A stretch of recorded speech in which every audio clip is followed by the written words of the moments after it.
முன்பொரு சமயம் வேதங்கள் நன்றாக கற்ற ஒரு அந்தணர் அவர் இல்லத்தில் கிளிகள் வளர்த்து வந்தார்.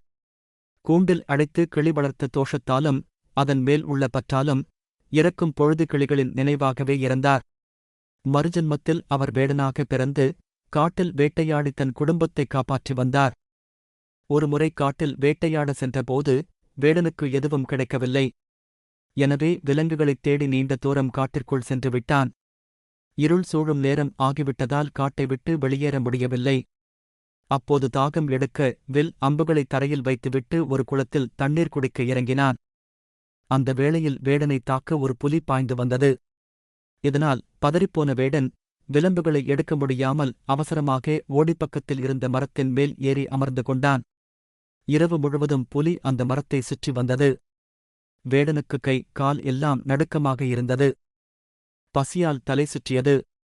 எதுவும் சாப்பிடாமல் இரவு முழுவதும் அந்த மரத்தின் கிளைகளைப் பற்றியபடியே இருந்தான். மறுநாள் பொழுது விடிந்ததும் கீழே பார்த்தபோது புலி அங்கே இல்லை.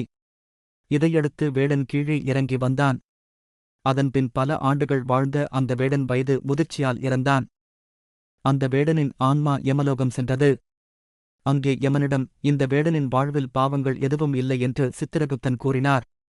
தன் வாழ்நாளில் பல மிருகங்களை வேட்டையாடிய வேடனின் பாக்கணக்கில் எதுவும் இல்லை என்றது யமதர்மனுக்கு அதிர்ச்சி அளித்தது. வேடன் செய்த புண்ணியம் என்ன என்று பார்க்க முன்பு புலிக்கு பயந்து வேடன் ஏறி அமர்ந்தது வில்வமரம் ஆகும். அன்றைய தினம் மகா சிவராத்திரி. பயத்தில் கைகள் நடுங்க கிளைகளைப் பற்றியிருந்ததால் அந்த நடுக்கத்தில் வில்வ இலைகள் உதிர்ந்து கீழே விழுந்தன. வில்வ இலைகள் விழுந்த இடத்தில் ஒரு பழமையான சிவலிங்கம் மண்ணில் புதைந்திருந்தது. அந்த சிவலிங்கத்தின் மீது வில்வ இலைகள் விழுந்தன. மகா சிவராத்திரி அன்று சாப்பிடாமல் வில்வ இலைகளால் சிவலிங்கத்தை அர்ச்சனை செய்த புண்ணியம் வேடனுக்கு கிடைத்தது என்பதை யமதர்மனும் சித்திரகுப்தனும் அறிந்தனர். வாழ்நாள் முழுவதும் செய்த பாவங்களைக் கூட போக்கும் தன்மை கொண்டது மகா சிவராத்திரி வழிபாடு.